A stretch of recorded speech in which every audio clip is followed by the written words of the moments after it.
Welcome to the Mad in America podcast, your source for science, psychiatry, and social justice. Our podcasts are made possible in part by a grant from the Thomas Job Fund. Hello, this is James, and welcome to the podcast. And this week we are sharing the audio from a recently held online discussion on supporting a child, teen, or young adult in crisis. The host of this event is Amy Biancolli, and with her are guest speakers Ciara Fanlo, a recovered troubled teen, Morna Murray, a parent who supported her son through crisis, and Sami Timimi, a child and adolescent psychiatrist. It's an honest and thought-provoking discussion and vital listening for anyone with an interest in parenting or the challenges facing our young people. But before we get to the discussion, I wanted to mention how you can support our work. Mad in America is a non-profit, and we've been providing free-to-access content since 2012. You can help by donating to allow us to continue our mission to rethink psychiatry in the US and around the world. To donate, just visit madinaamerica.com/donate. Thank you for your support, and now on to the podcast. I'm Amy Biancolli, and I'm the family editor here at Mad in America, which is a nonprofit webzine, for those of you who aren't familiar with it, that questions the prevailing pharmaceutical practices in psychiatry. And it takes a close look at research and highlights lived experience of people who've suffered harms in the existing system. So you can check us out at madinamerica.com, and you can donate also at madamerica.com/donate. And so I want to, first of all, thank our three guests for agreeing to take part in this panel. And I want to thank all of you out there for joining us. The topic is just so compelling and important. What it means when a child of any age is in distress and what parents and other loved ones can do to support them. So we'll be healing stories of crisis, but also stories of healing and hope. So thank you. I think this is going to be a really important conversation. And I think we'll start, though, with each of you introducing yourselves one by one. So, Ciara, would you like to go first? I would love to go first. So my name is Ciara. So I saw there are lots of people who are parents in the chat or people who work with teens and adolescents. And I'm here sharing the perspective of someone who was a troubled teen, as they're called, and spent many years of my adolescence in some form of psychiatric or residential care. And I have a story that's probably similar to many of your children or the teens that you work with. I was full of curiosity and compassion and energy when I was younger. And as I started to grow up, I really, really struggled. And my parents sought out lots of different interventions to try to help me. And I spent time in a hospital, wilderness therapy, and a therapeutic boarding school. And I have overcome my challenges. I am by no means healed or at any sort of final stage of healing, but I'm here to share some of my perspective and my story. And hopefully it's of use and hope to some of you. Thank you. Again, thanks so much for being here. So how about Morna? Would you like to introduce yourself, and what should we know? Hi, everyone. My name is Morna Murray, and I work in Providence, Rhode Island. I'm an attorney, and I run a federally funded legal agency for people with disabilities. But I'm really here as a mom today, and very humbled, frankly, to be here as a mother. What I have to share is about what my son has suffered. It's not about me. And I really hope that what I share today can help other parents as we support young people in our lives who we love and who may be experiencing distress. I also want to say at the outset that while I work in the world of law and disabilities, I have never been comfortable with the terminology we use with disabilities and diagnoses. I hope that I do not offend anyone who does identify with certain terminology. I defer to people who experience differences themselves as to what language they prefer. But in our family, I have found that labels in general have been stigmatizing and unhelpful, and frankly, just inaccurate at times. And I come here come to this world, I guess, after many years of searching for answers, not finding them, having many people weigh in about my son's atypical development.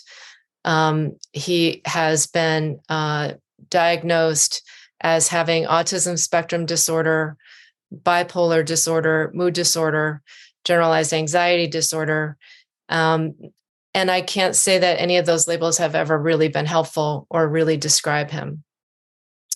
I have learned a lot as his mother. I am very grateful that he now has a psychiatrist who does not believe in labels in working with him. And I think more than anything over the years, and what I will share today in terms of his experience, I've learned the value and necessity of humility, which my son's psychiatrist defines as not having all the answers, a definition I really like. Well, thank you so much for being here. And, I just want to add that I just think it's so important, the combination of people that we have, the you three panelists participating in this, like Ciara, hearing your introduction, and we're going to hear more from your story, your experiences as an adolescent, and then moving to Morna, your story, and what people need to hear from your story, what people need to know as a mother. And then we also have turning to Sami, who's here, and he has the perspective of psychiatry. So Sami, could you introduce yourself? Let us know what we should know about your work. Hello, and thank you so much for inviting me to be part of this panel. I very much echo what has been said so far. So I'm a child and adolescent psychiatrist. I work in a little city in the UK called Lincoln. And I've worked in the UK all my professional life. I've been a psychiatrist since 1989. So I've got a few years behind me. And one of the things that happened during my psychiatry training is that I began to be concerned about the claims for this model and that model, and for the treatments that we were using, which I could see from my own practice seemed to be better at creating patients than it seemed to be for alleviating people's suffering.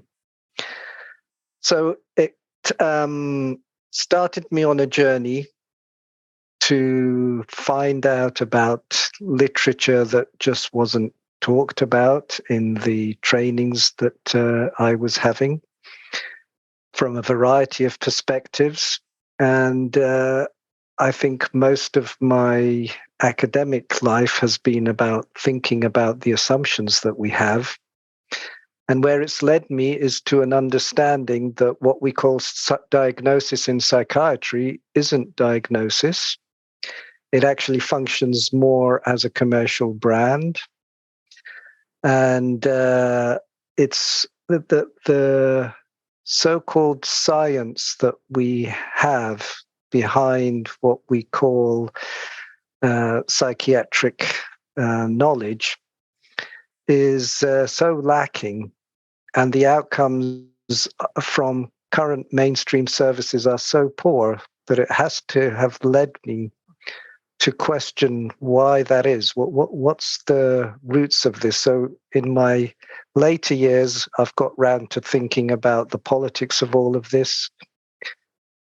What does it mean that we financialized emotional lives? And what does it mean that we've developed a system of mental health care that I call a McDonaldized system? And so one of the things that orientates my practice these days is the notion that we need to rehabilitate our emotions. Because I think the way we practice, we put our emotions in the category of things that are dangerous to us, of things we should be suspicious of. and of things that need to be controlled. And accidentally, I think, because I don't think this is a system that sets out to harm people, but accidentally, what I think it does is it sets you potentially on a course of an ongoing struggle with parts of you that you perceive to be abnormal in some way. So rather than getting meaning from your experiences, emotional experiences just become meaningless torture. Wow, thank you. And thank all of you for your introductions. So let's dive into the questions for each of you, so we can hear a little bit more about your perspectives and your personal stories.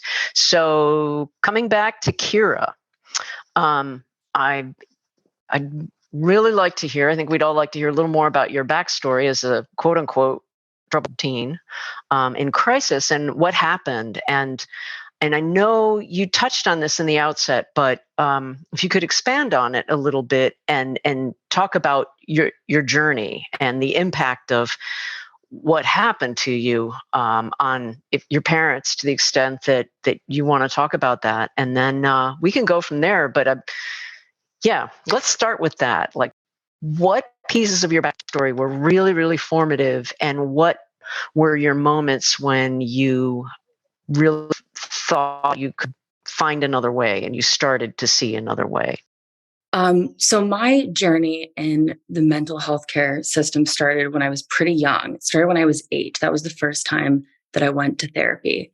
And I was really sad and anxious as a child, and I struggled to make friends.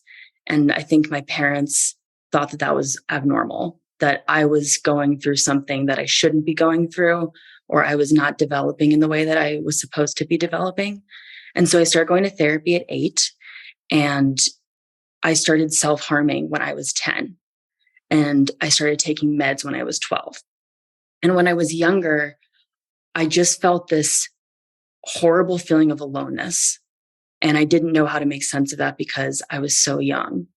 And the self-harm started because I felt this urge to like make sense of the way that I was feeling, like make sense of the pain. And I wanted to like make sense of the pain with more pain.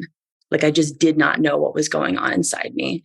And I think that that was the first time I started feeling like I had something fundamentally wrong with me that wasn't wrong with other kids, that I was always going to feel that way, and that I had been born broken.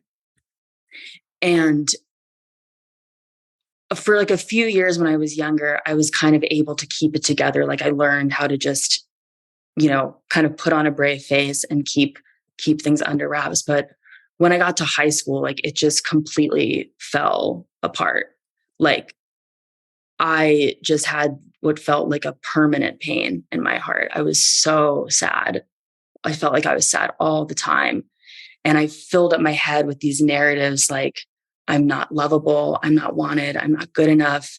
And I totally amplified those stories in my head. Like I was just always running through, as Sami was kind of saying, like just these painful stories that had no purpose or had no point to them. There was like no clarity or resolution in them. I was just like beating myself over the head with these narratives and felt totally unmoored and like I didn't belong anywhere. And so because I was in so much pain, I was like, I'm going to do anything that I can to just try and dull how painful this experience is. And so maybe when I was 8 and I was younger and I was just feeling sad, feeling blue, my parents maybe could have had a different approach to seeking medication for that. But when I was in high school, like I was cutting myself, I was running away, I wasn't going to school, I was fighting with my parents constantly, I was making suicide attempts. I was going from one really, really intense experience to another. Like, I think the best way to say this is like, I didn't have this sense of like internal coherence or direction. So I would feel like really, really overwhelmed, and I would do something to kind of press the exit button and get out of like the overwhelmed state. Like I would, tell my parents a lie and like run away from home or something. And then I'd come back and there would be all this drama and all this chaos from that. And I would do something that was also intense to try and mitigate that experience, like cutting myself or running away again. It was just like these constant cycles of like self-destruction and dysfunction. And I was doing talk therapy and meds at home for many years. I took tons of different medications, and I went to many different therapists and did DBT and CBT and EMDR and like neurofeedback, and nothing was changing. Like I still felt so wrong and broken inside. And I went to a psychiatric hospital, and I was there for 6 weeks. And, I feel like I learned ways to cope with the pain there better. Like, for example, I learned if I'm having a panic attack, I can put my head in ice water. But I wasn't really getting to the root of like, why am I having panic attacks all the time? Like what is happening in like my ecosystem and my internal emotional landscape that I'm feeling this way so much of the time. So when I came back home from the hospital, I came back on a home contract, which is a pretty standard practice for teens who go into residential. Like you agree to a series of conditions to be allowed to come home. And I came home and like nothing had changed. And I was returning to all the same systems that I had left. So it was only a matter of time before I was kind of spiraling again. And then my mom found a wilderness therapy program. And she, at that point, had an inkling that she wanted something outside the medical model. She wanted something more natural and holistic. And wilderness therapy programs are far from perfect. Like I did feel very violated there and angry a lot. But wilderness, like nature as a setting, like as a container for therapeutic or personal work, is phenomenal. And you were asking about like moments where I felt that something could maybe be different or that there could be another way. And that was the first time that I really felt that there was another way to understand my struggles. And there was another way to relate to my sadness, that it wasn't actually pathological, or it wasn't a sign that I was broken. It was actually a feature of being a human. And it was something that I needed to be present with and witness to and have kindness towards and curiosity towards. And just the experience of, like for those of you who aren't familiar with wilderness therapy, it's backpacking. Like I was in the woods for 3 months and away from devices and social media and all of that stuff. And so that was an essential experience for me to be in touch with the earth and with my soul. And that was a really pivotal moment for me. And then everyone goes somewhere after wilderness, like teens who are in this industry go to many, many programs. And so I went to a therapeutic boarding school after wilderness. And that was a very intense environment. There's a well-documented link between many residential programs and a cult called Synanon. So my school was one of the many that was based on practices and methodology of a cult. So it was a brutal place to be. And I was supposed to be there for 2 years. I ran away after about 9 months because I didn't know. It was more an act of desperation. Like I didn't know at that point what would work for me, but I knew what wouldn't. I knew that it wasn't what I was experiencing in that school. And I think that the seeds for that intuition and that knowing were laid from my time in nature, which again, I want to caveat by saying I had a powerful experience because of the nature element. I know that there are many people who have horrifically traumatic experiences in wilderness therapy, but I sort of left, I ran away from this whole paradigm of treatment because even though at that point I didn't have the answers, I just felt so strongly that that wasn't the way that I was going to heal, that kind of pathologization and the brutality and the criticism of it was really, really not supportive to me feeling like a whole and healthy and functioning human. Oh, I read your piece for The Guardian about your wilderness experience. And what I gathered was that they were, in a way, you were the positives, you were sort of, as you were describing, able to almost reform your relationship with yourself as well as your family in some ways, but that it was in other ways it was even abusive. And so I'm wondering, there's this out of the woods that is such it's such a corny term, your way out of the woods, but in this case, the wilderness analogy kind of fits. Could you talk a little bit about not just your path to healing? What helped for you, and how did those experiences inform the work you now do as a mental health coach and mentor for teens? And what do you convey to them in terms of giving them hope, if to the extent that you can describe it? And I know these are huge questions, and you should each have an hour to answer them, but if you could just give us a few insights into what you learned that you carry on and convey to teens. Yes. As Amy mentioned, I now work supporting teens and their families through these struggles. And when people have asked me, what helped me heal when I finally left the medical mental health model, and it was by finding people who inspired me. I went out in the world and I looked for people who had joy and who had integrity and who had passion and who I admired. And I put myself in their orbit so that I could learn from them and their wisdom. What was so hard for me when I was younger was that I had a very narrow view of the world. I was only 15, 16 years old. So I didn't have access to many adults besides my parents and the friends of my parents and the kids they're not adults, but the kids at my school. So I felt like I was starving for just real connection with people and wanting to know other ways of, as we've talked about, just relating to the human experience. And so when I was an adult, I went and I tried to find that. I just tried to find people who I could learn from. And I think, I'll say I was functioning for a long time before I healed.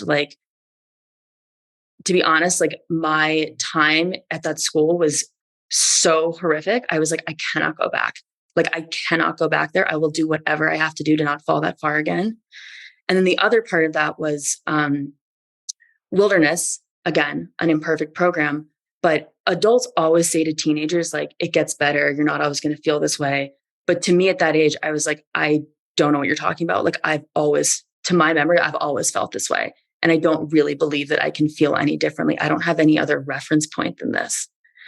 And so even though it was complex, I did feel very differently after spending 3 months in the woods. So that was a data point for me. I can feel different. Even though I don't know how yet, I don't know when I will, I know that I can feel differently.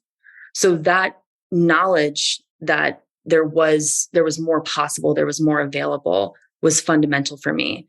And then meeting people who were embodying that was also fundamental for me. And changing how I thought about these experiences. I think how you choose to identify with an experience is more critical than the experience itself. So I chose to see these experiences as more like initiations, that they were spiritual requirements of what I was supposed to go through to remember that I was whole and come back to who I was, and not as something that made me broken. So when I am working with teens and relating to them, there are many tools and frameworks that I can share with them.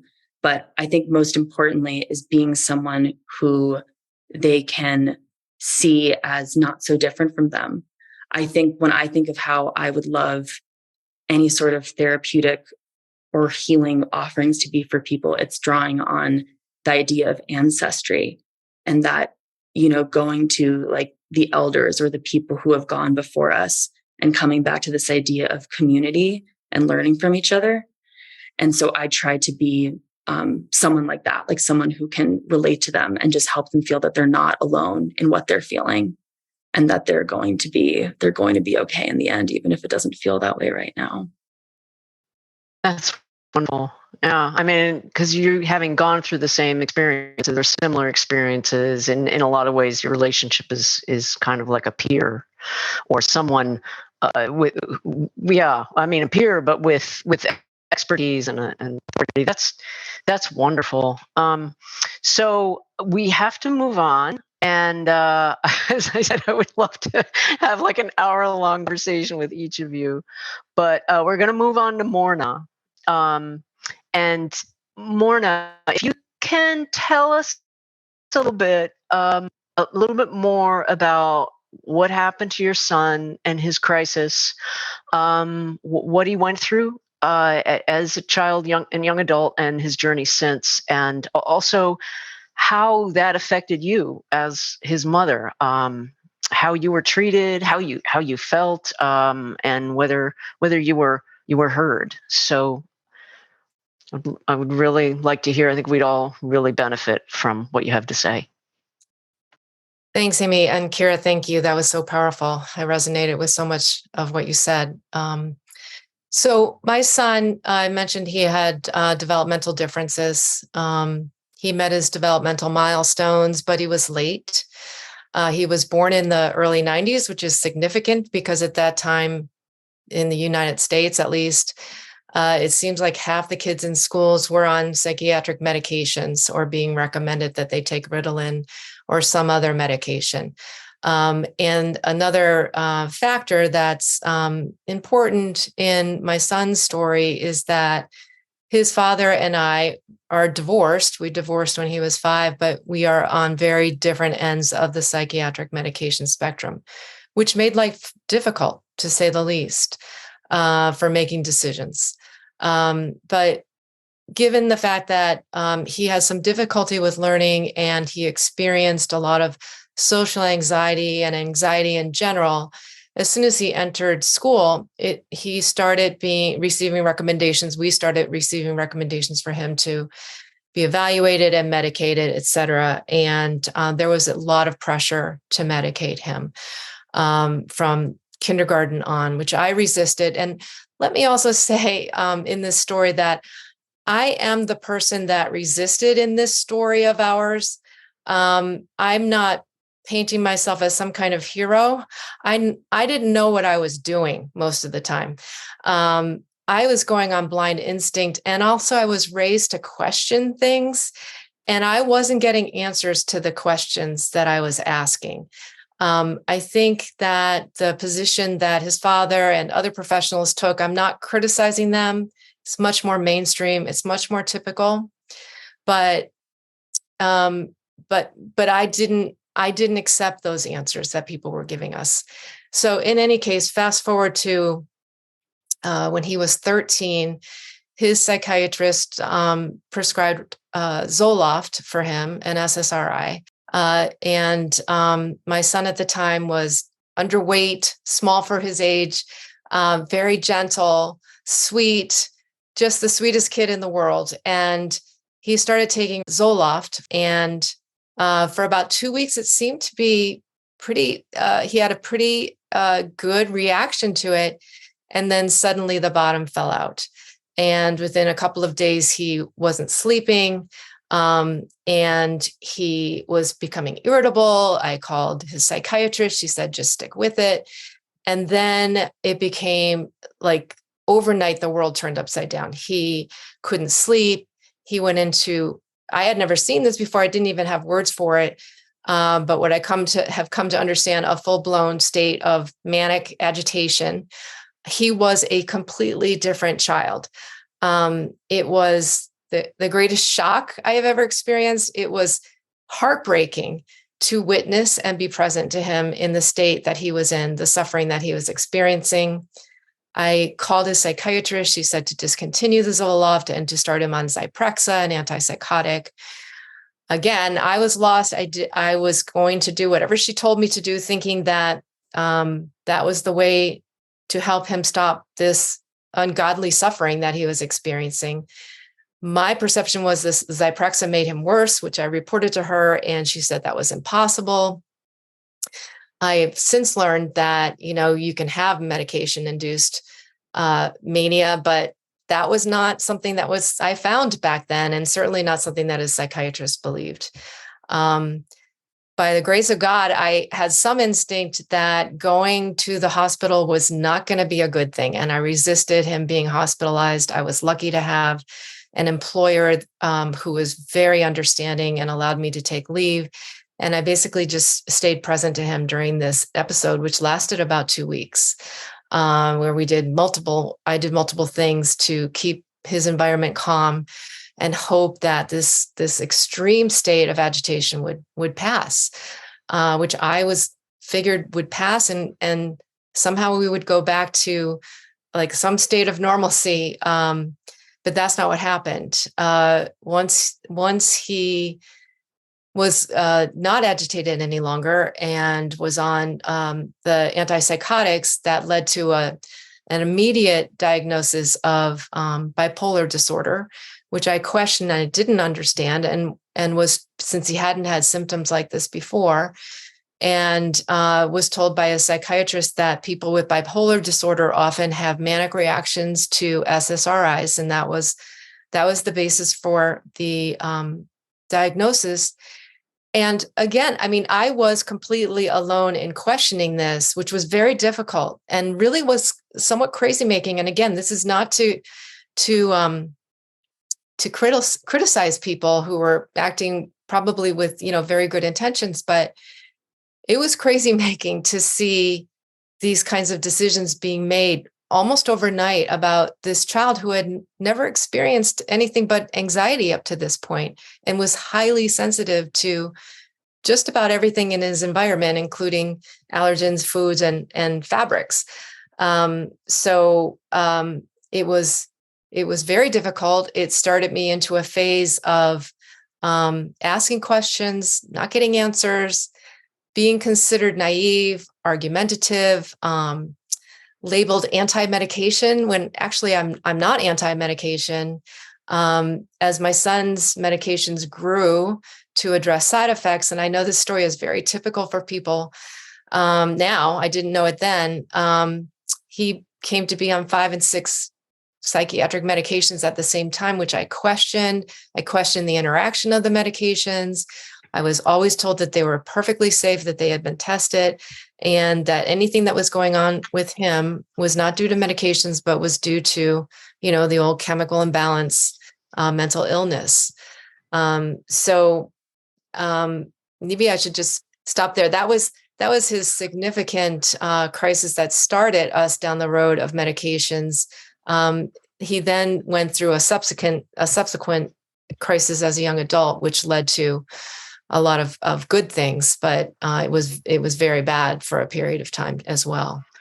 Unfortunately, listening to this, I know there are many, many people who can relate, and it's not an unusual story that you're telling. If you could quickly, and I know again, I know it's hard to tell any piece of this very quickly, but what helped, and what can you say to other parents who are going through something similar that would maybe give just like a spark of light? Yeah, I mean, it's dark in this world many times, and I want to acknowledge that, but I have found help and I have found hope and support. So he ended up in a setting that was geared around independent living skills, et cetera, and was at a lower level of medication than he had been in years, just about 6 years ago at the age of 24. He changed the medication, had the negative reaction again. That led to a flood of medications again, and he ended up hospitalized. That is when I learned, you would think I would have known this by now, but that is when I learned that going into the hospital, you lose all control over everything. And that prompted me then to really start looking around and saying, this just can't work. Like this isn't helping him. This is hurting him. The stuff that's happening with him are creating the same symptoms that we're purporting to treat. So I started reaching out to people. I read Anatomy of an Epidemic. I had never heard of this before, and started reaching out to authors who I will say were, without fail, kind, compassionate, accessible. Whereas I had difficulty reaching my son's own psychiatrist. I found that I could email authors of books and they would respond to me, within a day. And I just started educating myself, honestly, and looking for the alternatives, knowing that as a parent, even being a person who worked in this field, you are not taken seriously by our psychiatric system. I know that there are people who do listen. So I'm not making a sweeping generalization, but as a whole, it is a patriarchal system that is not designed to respond to parents, particularly mothers. I always found it very curious when I was able to get over the feeling personally attacked, and that took quite some time.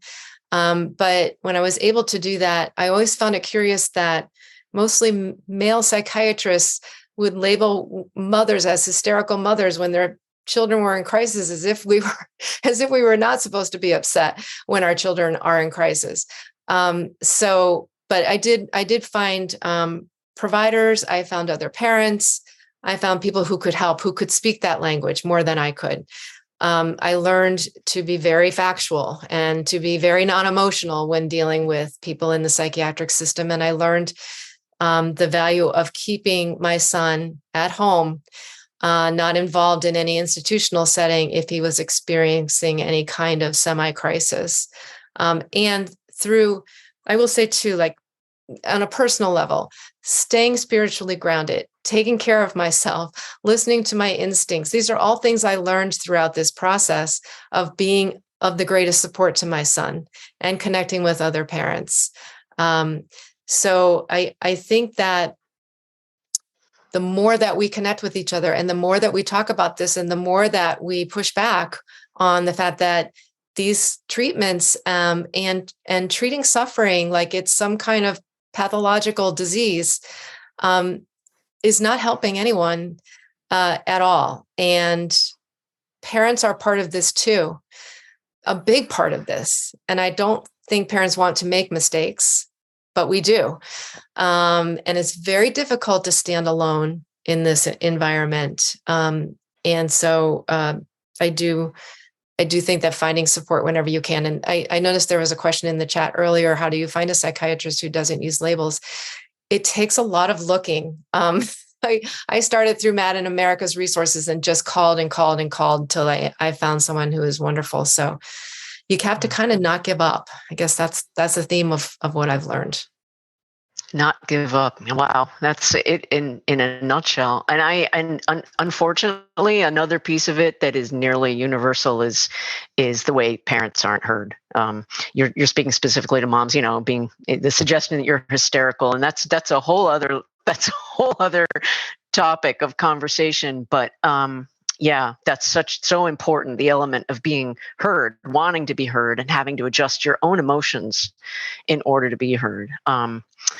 So thank you so much. And we're going to move on to Sami now. I have some questions, more questions. I get many questions. I won't be able to ask them all, but just if you could tell us a little bit, and you touched on it in your introduction, how you came to this place professionally, your backstory.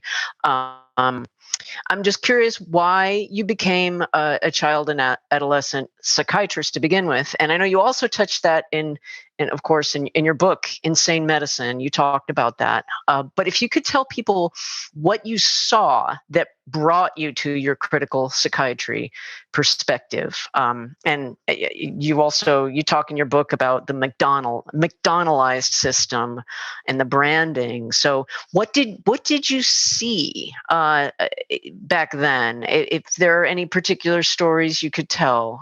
I think when you're telling any story, there is a choice about when you start the clock. So I could start the clock by going right back to my childhood, which was I grew up in Iraq. My father's Iraqi and my mother's English. Had to leave when I was 14 because of a deteriorating political situation. So came with my older brother, and we each stayed in different bits of the extended family in England while the rest of the family was still in Iraq. So there was that kind of culture shock experience. And the beginning of understanding that there are different ways of viewing the world that make perfect sense, different people in different contexts. I also had parts of my family who were very religious and parts of my family who were very political, and they disagreed with each other. They had the political part felt that the religious part was taking them down the wrong line, and vice versa. So I think from my growing up years, I've perhaps had some training in being able to look at systems and belief systems and question who has the truth. And so during my training in psychiatry and then in child psychiatry, that was one of the things that I kept trying to find. Where is the basis for these things that we're being taught? And I remember one of the moments that really got me started on this critical journey was when I first went into child psychiatry. My first job in child psychiatry was in 1992. And in many ways, I consider myself a traditional child psychiatrist because where I worked was predominantly systemic in its way of thinking. So understood that children live in contexts. So that, because a lot of the decisions in their life are not made by them, but by the people in various caring relationships to them. But also it understood that children are developing. In other words, the concept of change and the idea that things are always in motion and changing rather than the idea of something static was also part of the way we practiced. And in my first job in child psychiatry, we didn't use any diagnosis. Basically, the young people who presented to us were more or less categorized, if they were at all, by their presenting problems. So it could be behavior problems, it could be self-harm or suicidal ideation. So in those days, we just didn't use those concepts. And then, like most things that happen in America, eventually it starts crossing over the pond, as we call it. And so ADHD was beginning to grow as a concept. And I was working with a consultant in my latter training years where it was beginning to sort of be talked about in the UK. This is now towards the mid-90s. And he asked me he said he wanted to do a project on ADHD amongst the local population because we were working in a part of London that had quite a sizable ethnic minority population. And he asked me if I would join him, and I did. And so I did all the kind of background research, looking at various papers and history and so on. And the thing that I just couldn't get my head round was, what is ADHD? Surely it's just not those behaviors of attention deficit, hyperactivity, and impulsivity. And of course, that's all it was. So I couldn't get a sense of what we meant by ADHD. And that kind of started me on that journey of questioning what are the assumptions. It was very different to much of the rest of medicine, but not all of the rest of medicine, because you know what diabetes is, and there is what you might consider an empirical anchor, something you can measure. So diabetes is defined as blood sugar that's too high, and you have a way of measuring that. Now, there's all sorts of debates about where the cutoff is and when to use diet and what the complicating factors are, et cetera, and what might be the secondary causes of a raised blood sugar. But we know what sort of thing diabetes is. And the more I practiced in psychiatry, the more I realized that we don't even know what sort of thing we're talking about here. Our what we're calling diagnoses are just descriptions. So they don't provide a function of answering that why question. Not in the same way that you find in much of, but not all of the rest of medicine. And one of the problems with that, which I have to say, I'm very, I feel very humbled by listening to Ciara and then Morna, and I think they really explained the consequences for real people in their real lives of carrying on with believing that what we have is a diagnostic system. In other words, when you diagnose someone with ADHD or depression or bipolar disorder, you've said the reason for you having these experiences is because you have this condition. So we use it as if it's a diagnosis, as if it has explanatory power. But it doesn't. So a description can't cause itself. You can't say low mood is caused by depression in the same way that you can't say the pain in my head is caused by a headache. The description is just another way of saying the same thing. And what then happens is that that's how we then end up in the situation that Morna was with her son and Ciara was with, where you're chasing this idea that there's something wrong in you, that you keep having to put new diagnoses and new treatments. And I guess I came to realize that all the treatments that we provide, therapy as well as medication, when it's done within the framework of diagnosis, is better at creating long-term patients. And all the evidence says that.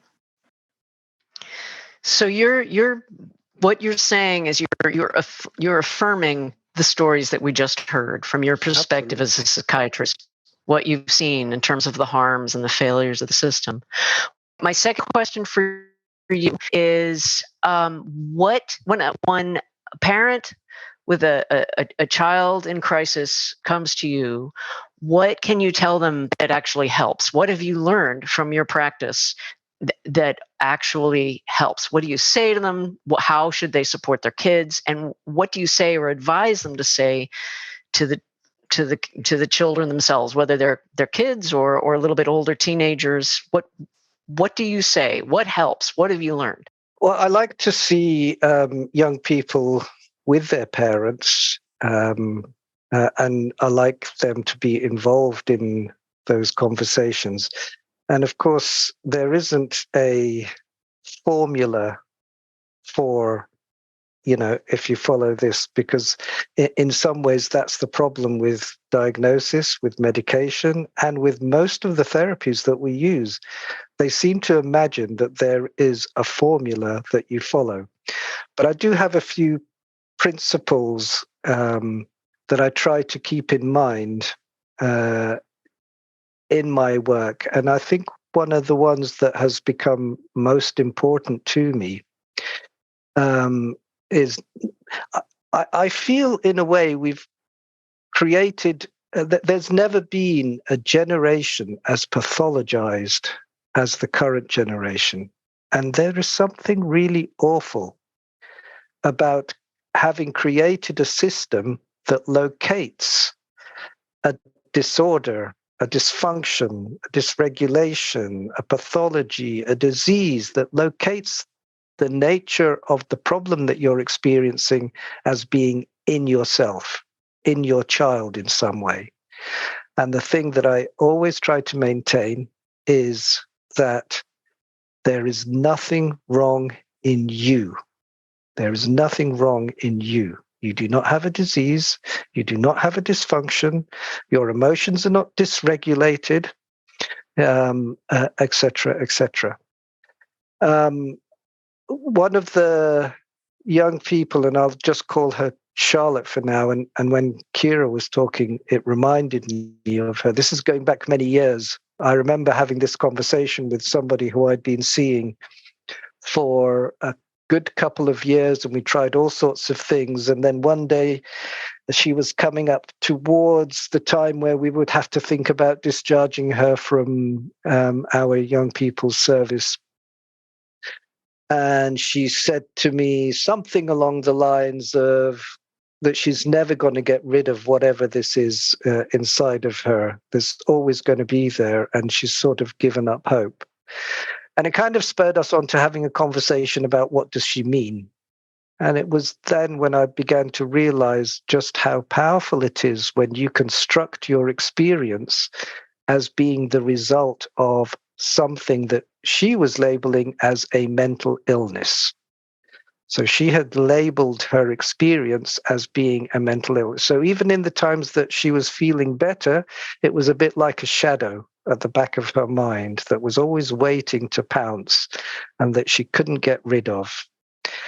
And after that conversation, actually, we only had a few more sessions, and she began to realize that instead of fighting or feeling that she's in some sort of ongoing struggle, having to suppress a part of her or having to try and find a way to control or get rid of, that actually it's about learning to live alongside because there's nothing wrong in there.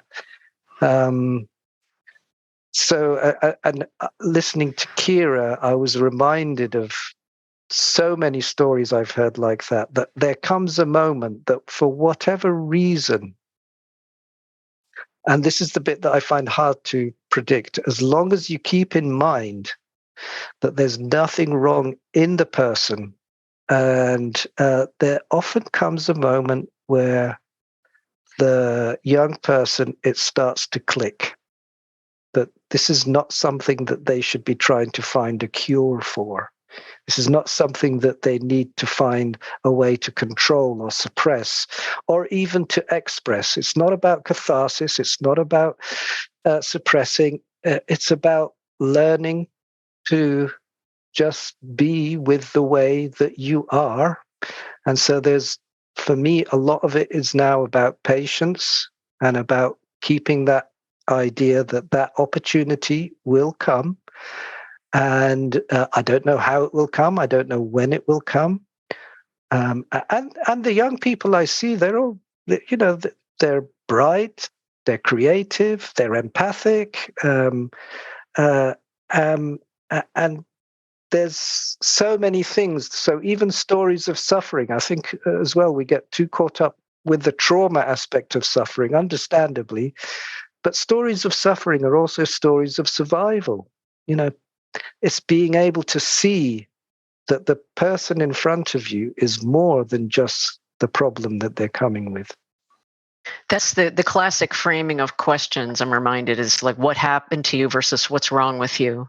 And I'm also constantly struck. You mentioned, young people grappling with this idea that they have a lifelong illness. One, in fact, it's just like not lifelong, it's life. This is the nature of someone just said on the chat, I'm a human, not a pathology. So this is all so much stuff to process and digest, but a couple follow-up questions I have for you all, and you can just jump in with answers. One is how important is listening and being heard? And that's been one of the recurring themes. As a parent, as a teen, how important is that from each of your perspectives? And for you, Sam, your perspective is listening to the parent and the young person who's in your care. And then the other question that I'd really like to hear your thoughts on is how should the system change? How, and also in more, to the extent that we can kind of envision it, how can it change? Is there some granular way, some sort of harm reduction way in which practice can change? Like, so how should it change? In terms of being heard, I might be slightly controversial here because it's a banal question, because who's going to say that that they don't listen to their patients. All doctors imagine that they're good at listening and observe. So to me, it is, what is the framework that we have in our mind when we listen to people? Because the questions we ask, I think, are probably just as important as the answers that we hear. So I just wanted to sort of complicate that a little bit more, because, of course, we need to listen, but we also need to think about, in the questions that we ask, how are we framing? What are we trying to listen?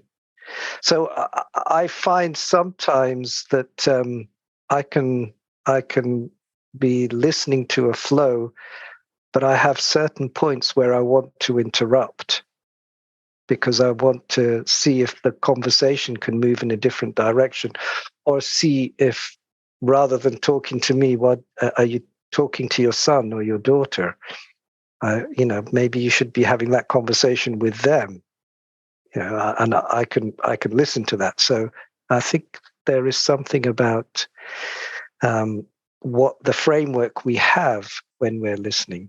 And in terms of services, to me, there are all sorts of reformist things that we can do, but I'm personally somebody who's looking forward to the time that we have a paradigm shift. And for me, the paradigm shift would happen and can only happen, and it's not to do with medication, it's not to do with therapy, it's to do with diagnosis. I think we have to understand that what we have is not diagnosis, and we have to drop the language and all the concepts attached to diagnosis, and services being designed around an idea of diagnosis. Thoughts on that, Ciara or Morna? Yeah, I was going to say something about being heard. It's interesting because I think as mothers, and I'm not discounting fathers from this, but mothers do play a different type of role sometimes, often. If you get to somebody, if you finally get to a provider who appears to be listening to you, you unleash an entire lifetime of experiences often. And that can be a turnoff, I'm sure, to many providers. There is a pent-upness to, I think, sometimes wanting to be heard because you feel your child suffering so acutely and you want it to stop, or you want to provide something that is at least helpful, So I guess I see it as almost being seen and understood and creating an authentic connection. I think the first time that I experienced that was like one of the hugest reliefs of my life. And it is so powerful. And also, you can't fake that. When someone's really connecting with you and hearing you, you know it. And I know from my son's experience, he does too. So it's really significant. Thank you. I wanted to echo what Sami said about the questions and the frameworks, because I remember going to doctors and having them ask me to rate my suicidality on a scale. It would be like, are you a 8.5 or are you a 5? And there wouldn't be a further question driving me to go into what was going on, like questions that were oriented towards my soul or my heart. And I think that I love what he said. Like, the questions are just as important as the listening, like what you're asking, because that's what you're bringing people to that kind of understanding. And I think in terms of how I would like to see the paradigm shift, speaking from the teenager's perspective and the treatment programs that exist for teens, they often identify the teen as the designated patient, or they are like the black sheep, like they are the person in the family who's the most outwardly dysfunctional. And a lot of programs fail to see that someone is a product of the ecosystem that they're living in. And this is not at all to place blame on my family by any means, but to think about the kinds of communities and structures that someone is returning to or living in, and that people who have community and who have a sense of belonging and a sense of love in their home base that's something that's preventative against a lot of these conditions and a lot of things that can happen to people in their young adult years. So I think just focusing on like the integration part of people who do seek healing and seek care is really important. I have a couple questions that came from the Q&A box there, and it starts with you, Ciara. Was there a way that adults built their relationships with you that made a difference to you as an adolescent? Yes, definitely. There were a lot of adults who I felt looked at me like something to be fixed. And we've talked a lot about, I was slapped with so many diagnoses and felt very limited in our relationship because they saw me as someone who was borderline, or they saw me as someone who had oppositional defiance disorder. And I think that there were other adults who approached me with curiosity about my experience and unconditional love. And I think like unconditional love is not focusing on like what's going wrong. It's like focusing on the beauty of what can become. And when someone is in pain, like when someone is suicidal, like, do you just look at the pain that they're having? And do you just look at their behavior? Or do you see the bigger picture? Like, do you see all their potential and all that they can become and the whole totality of who they are? And so there were adults who related to me that way, and they would see me, like me beyond how I was behaving in that moment, and having the experience of being related to that way really helped me feel safe with them and open to building rapport with them. Oh, that's wonderful. And I should have mentioned before I asked this question, which is probably for Sami, but if anybody else wants to hop in, that's great. But I should reiterate what Karina said earlier, was that Mad in America can't provide or sanction any particular medical advice. So just general themes that we're discussing. So with that said, one of the people in the Q&A box asked, what about people like my grandson who has violent thoughts and is a compulsive liar? How do I teach him to accept who he is? That's not a question that it's possible to answer. I don't know this person. I don't know the grandson. I don't know the situation. Don't know the history. Don't know his strengths. Don't know his things that make, because I kind of believe that every kid has something great about them, whether we choose to see them or not, whether in our own stress as parents or in our own communities. If we have a lot of things that are causing various types of stress, financial, marital, school-based, whatever it is, when we're stressed just as human beings, it becomes harder and harder for us to see things other than the things that worry us. So when we have kids, there's that phrase that, you come home and kick the cat. It's that idea, isn't it? When you're feeling stressed, you're going to take it out on those around you.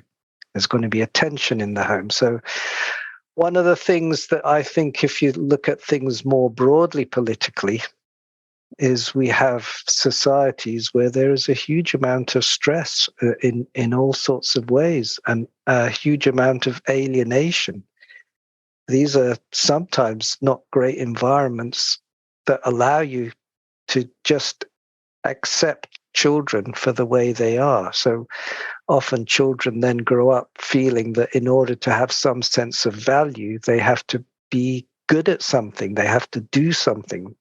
It's what I call the compare and compete culture. So there are all sorts of background things that I think make it harder for us to see what it was that we loved about this kid, or what it was that's great about them. And so the only advice that I can give is try and remember that every kid has within them something that makes them fantastic. That sounds like essential and deeply human advice, because isn't that true of everyone? We're all broken in just different ways, and we all have sources of strength and beauty. Any other thoughts, Morna or Ciara, on that question before I move on? Just that Sami should be the psychiatrist for everyone in the world. I think he's probably going to be getting a lot of emails. Yeah. So Morna, do you know of any community or organization working to change the narrative in the system? And this person who texted this, who put down the question, says, "I am doing that on an individual basis and looking to team up with others." And I'm assuming they mean the psychiatric system, the mental health system, medication, as pertaining to youth. I'm assuming. Yeah, I mean, I don't know of any particular organization focused on that. I think there's lots of little efforts going on in terms of parents connecting. I know that one of the, my organization is, again, called a PNA. I know one of the PNAs, the Maryland PNA, has filed a class action lawsuit based on polypharmacy of kids in foster care. That's the first time I've seen something like that happening. But, this is not mainstream stuff. I have disagreements within my own family. It's very difficult to make progress. It's unfortunately, as Sami was describing, and I think we're all saying in a way how isolationist all of this can be and alienating this kind of treatment is. It's a lot of us are feeling very alone. And I guess I will also mention, and Ciara might be able to speak to this more pertinently, but I do think that peer support is key for teens and young adults in crisis, having peers to go to. And then getting that sense, like, there's nothing fundamentally wrong with me. I'm not fundamentally flawed or pathological. I'm okay, but no, I don't know of a movement. I think we're on the brink of it, I hope, but I can't speak to anything particular. No, you're right about the mainstream too. I mean, it's dominated by a completely different narrative than what we're discussing today. But for everyone, how can the current providers better educate families, children, and other professionals to understand the adolescent transitional period not as pathology? Thoughts? Yeah, I kind of wonder, how is it that we started this war on our emotions? And adolescence is a time, of course, where those emotions intensify and they start being accompanied by existential questions like, who am I? Where do I fit in? What's the meaning of being alive? What does the future hold? Who sees value in me? What do I look like to the rest of the world? Etc., etc. So I often talk to families and young people because sadly we get a lot of people who come who are convinced, having Googled and looked around and spoken to others, that their young person has a bipolar disorder or ADHD or something like that. So I explain to people, look, adolescence is a bipolar disorder. Get over it. You just have to accept it's a time where people feel intensity of emotions. And there are very few things that I can predict, but the one thing that I can predict, again, which I say to people, is that you will change. That's the only thing I can predict with certainty. Your interests may change, the music that you like might change, your idea of what you want to do in the future might change, the people you hang out with might change, etc., etc. So that's the one thing that I can predict with any certainty. I don't know how, as a culture, we got to this point where we've become so afraid of of experiencing intense emotions that we've started to label them as potentially problematic, and then as potentially problematic that there's no mechanism in terms of what I would call ordinary and or understandable ways of getting your head around them, that you need an expert these days for to help you understand what is wrong. Why is a person behaving like that?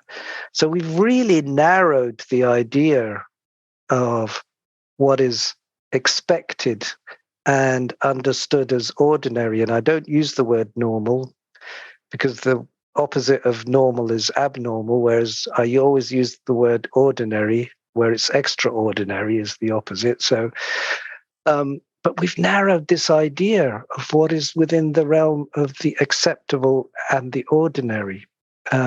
So actually, a lot of the work that I do now with young people and families, I tend to get, as a consultant in the team, the ones who've got stuck or have been through lots of therapy, they've or been in inpatient units, and they get sent out on all these medications. Most of the work that I do is essentially trying to deconstruct that and trying to help people appreciate that there's actually nothing wrong with them, or rather nothing wrong in them.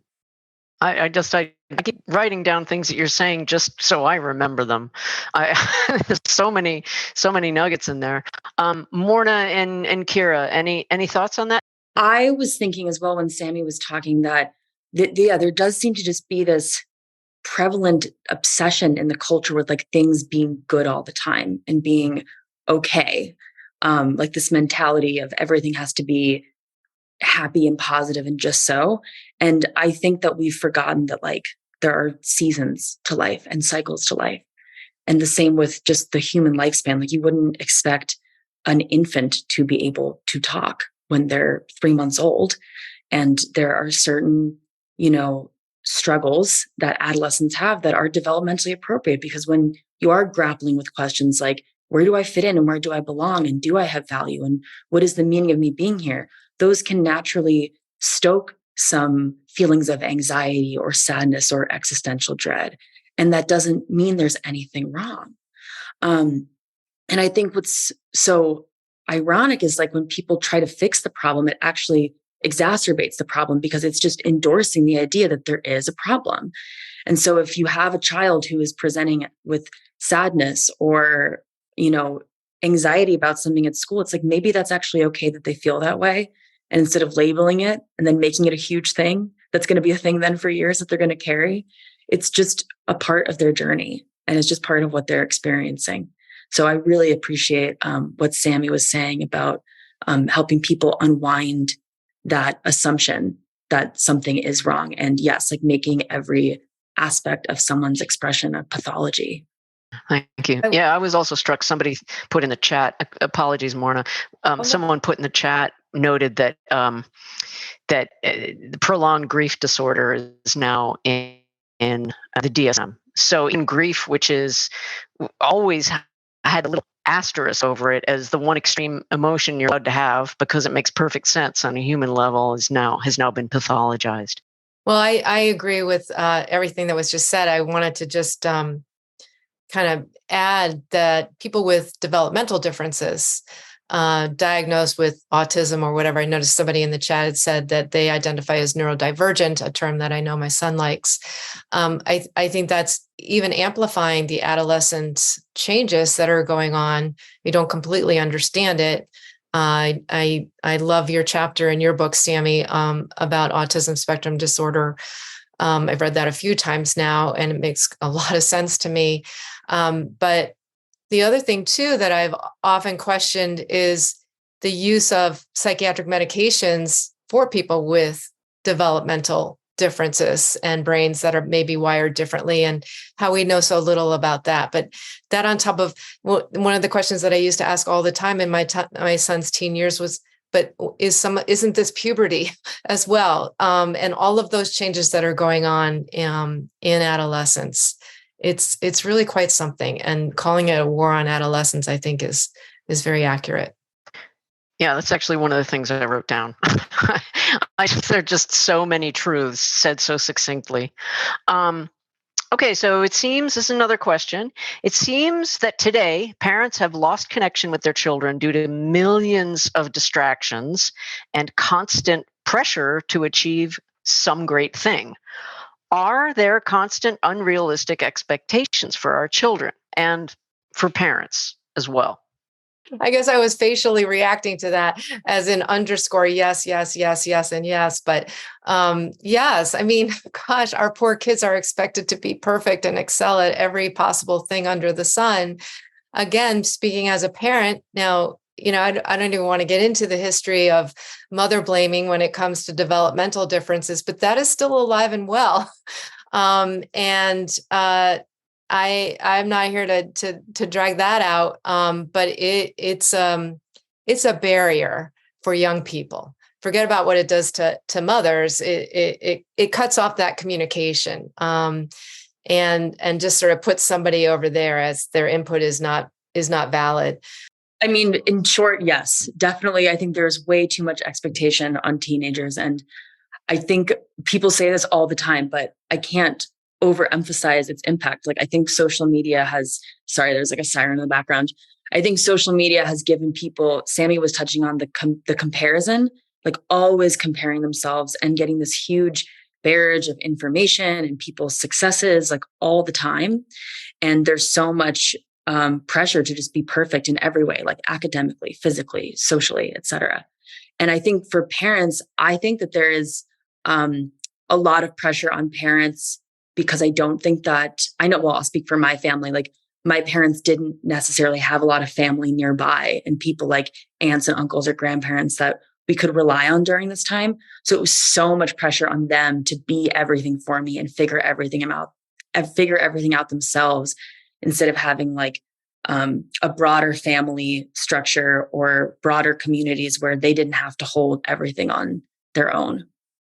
Yeah, I just want to echo what both Morna and Ciara are saying, because just as it's become harder to be an ordinary kid, I think it's harder to be an ordinary parent these days. These expectations on our kids, obviously, they transmit through to the parents, and the whole mother blaming stuff is not just in our culture; it's also in our therapeutic cultures.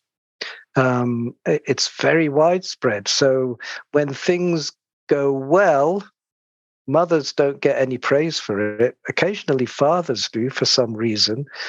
And when things go badly, it seems to fall on the mothers to be sorting it out. One of the things that I've come to think is really important is that we also be able to allow parents to be able to have a voice, to be listened to. And one of the things I say to parents is, look, all good parents feel guilty most of the time about their kids, okay? You worry, should I have done this? Should I have done that? Have I been too soft? Have I been too hard? Have I helped enough? Have I spoken to them enough? Am I trying too close to them? Am I close enough? So there's nothing I can do to change that.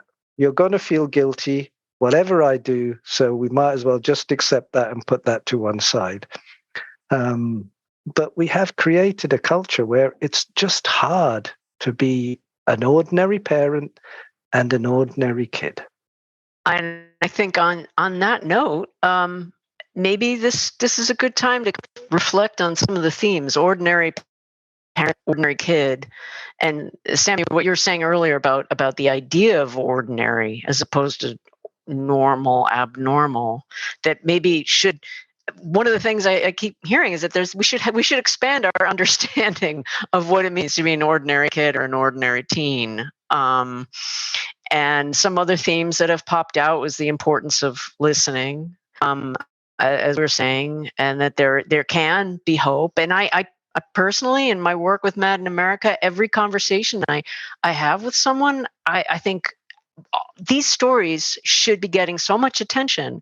People who have lived through these things, because personal stories convey such hope. And just the fact that Ciara, you're here, and Morna, you're here talking about your son, and just all of this, I think, conveys both the humanity of what people go through, the ordinariness, to use that term again, and also the hope. So, what other themes do you think emerged?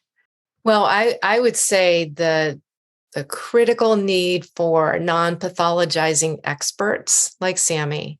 I just can't say enough about that. And I know that we all know how rare that is. He is, or someone like him.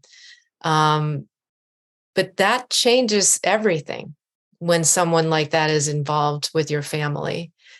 Suddenly everything is okay. It's okay to be, it's okay to breathe. And maybe things will be okay. And just changing that mentality leads to countless other changes in one's interactions with your children, with your partner, with your other children.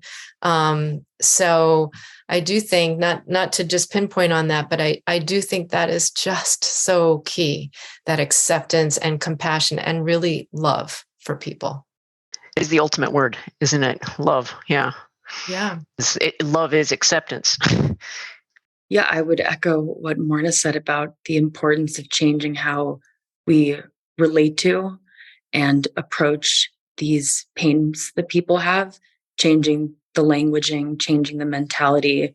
And I love what you said, Amy, about just expanding our idea of what is ordinary and seeing, I think, like the humanity in people. And I think people, like when they get into these situations, can often feel like a patient or like an experiment, and how important and significant it is to relate to people as human beings and their struggles as core parts of their story, but not something that is a limitation for them. I would just add to that that the harder bit is, how do we find a way to change the public narrative? Because, of course, a lot of families do come, understandably, and young people understandably, hoping or expecting that you're going to make a diagnosis and have a specific prescribed treatment, because that is what we are now teaching in the media and in the way our services work. So that's something that will need to change for us to be able to move towards greater acceptance and popularity of non-pathologizing services. I'd just like to add what an honor it's been to have shared a panel with Morna and Ciara. What wonderful people. So willing to share your stories, I think, is a very precious thing that you're doing. I would just echo thanks, and what an honor it's been to be here and with my co-panelists and with you, Amy and Karina and Karen. Really, thank you so much. And thanks for the comments from everybody who's been listening. Yeah, I'm so honored to be invited here to speak with two such phenomenal people, and the whole Mad in America team for bringing this together, and to all of you who came to listen and for all of your comments in the chat. Thank you so much for being here and for the work that you are doing in the world to be part of the change. Just so powerful. Hearing stories and observations, it offers a window into a new way forward for families, for individuals, for all of us humans. And I want to thank all of you, Ciara Fanlo, Morna Murray, Sami Timimi, for agreeing to participate and for sharing your experiences, all that you've learned. And I just want to remind everyone that Mad in America does list many resources on our website. And also our Mad in the Family page can be visited directly. You can access it from the homepage if you go up to the bar and click on the Family tab, the main bar. But you can visit it directly at madinamerica.com/parents. And there you'll find all sorts of content, including stories, information on Mad in America's online parent support groups, and more. I've also put together a list of not just Mad in America support groups, but just a variety of other supports available. And once again, and also you can also sign up for the Mad in America and Mad in the Family newsletters. And you can also donate, which I will add again. And you can check us out on social media. Mad in America and Mad in the Family have Twitter and Facebook accounts, and Mad America also has an Instagram. So I just want to again thank you, everyone. Thank you to the participants. Thank you to the panelists and everybody who signed on. And may you all have a good day and end to your week. So thank you so much for listening today. And as a reminder, if you'd like to support our work, please visit madinamerica.com/donate. Thank you as always, and until next time, take care. Thank you for listening to the Mad in America podcast. For more news, views, and updates, visit madinamerica.com.